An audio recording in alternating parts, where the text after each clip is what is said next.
The stage is already glowing when he walks out, but it doesn't feel like it's glowing for him. It feels bright in the way hospital lights are bright, too open, too revealing, impossible to hide in. The teenage boy steps forward from the wings with careful, measured strides, as if the floor itself might give way beneath him. His shoulders are slightly hunched, not from bad posture but from instinct, the kind that tells you to make yourself smaller when hundreds of eyes suddenly decide you are worth looking at. The applause that greets him is polite and scattered, more automatic than enthusiastic. People clap because that's what you do when someone appears on stage, not because they expect to be impressed. He adjusts the microphone with both hands, fingers lingering a fraction of a second too long. Up close, the camera catches the details: the faint redness around his knuckles, the way his jaw tightens as he exhales, the quick glance he steals toward the audience before forcing his eyes forward again. He looks young, unmistakably young. There's something almost disarming about that, especially in a space built for big voices and bigger personalities. He doesn't look like someone about to shock anyone. He looks like someone who might apologize for taking up time. Behind the judge's desk, the atmosphere is calm, bordering on bored. This is not the first audition of the day, and it won't be the last.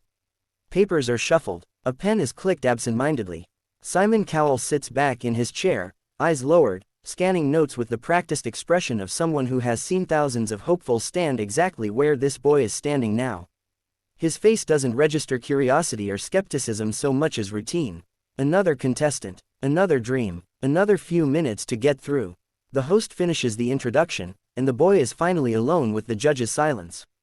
Silence on a stage like this isn't empty, it's heavy. It presses in from all sides, daring you to fill it with something worthy. He swallows, the movement visible in his throat, and introduces himself. His voice, when he speaks, is soft and ordinary. It carries none of the weight or confidence people associate with stars. If anything, it reinforces assumptions forming quietly in the room: nice kid, probably nervous, probably average. When asked what he'll be singing, he hesitates just long enough for doubt to flicker across the judges' faces. Elvis Presley, he says. There's a subtle shift in the room, not excitement, not interest, but skepticism. A classic choice, a dangerous one, the kind of artist people either avoid entirely or attempt without realizing how unforgiving the comparison can be. In the audience, a few eyebrows rise. Someone lets out a quiet, amused breath, the kind that says, this should be interesting, but not in a good way. Teenagers don't sing Elvis, not convincingly, not without irony or imitation that borders on parody. Simon finally looks up then, his gaze slow and assessing. He doesn't smile, he doesn't frown, he simply looks at the boy the way a craftsman looks at raw material, already deciding whether it's worth the effort. His tone, when he speaks, is flat, almost casual, but it cuts through the quiet with precision. So, Elvis, huh? The words hang there. They aren't openly cruel, but they aren't encouraging either. They carry the unspoken weight of expectation and doubt. The boy nods quickly, as if eager to agree with whatever judgment is already forming. Yes, sir, he replies. The way he says it reveals more than the words themselves. Respect, certainly, but also nerves. He knows who he's standing in front of. He knows what this moment can mean. His hands curl briefly into fists at his sides, then relax again, as though he's reminding himself to breathe. The music cue is given. Somewhere backstage, the opening instrumental begins to roll. The first notes drift out into the theater, familiar and almost comforting, like an old memory being dusted off. In the audience, people settle back into their seats. This is the point where they decide how closely to listen. Some lean forward, curious but cautious. Others glance at their companions, already bracing for something forgettable. The boy closes his eyes for half a second. Not dramatically, just long enough to center himself.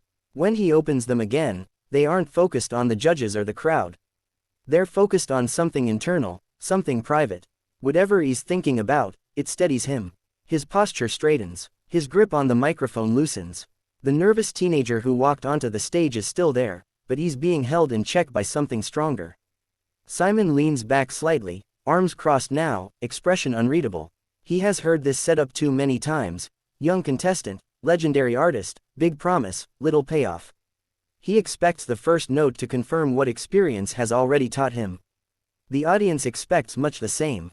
At best, they anticipate a passable imitation.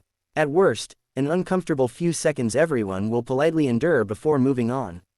No one, at this moment, is prepared for anything extraordinary. The music continues, inching closer to the moment where the voice will finally enter.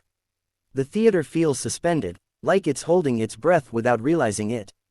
The boy inhales deeply, chest rising, shoulders lifting, and for just an instant before he sings, he looks exactly like what he is. A teenager standing on a massive stage, about to be judged by millions, carrying a dream far heavier than his years.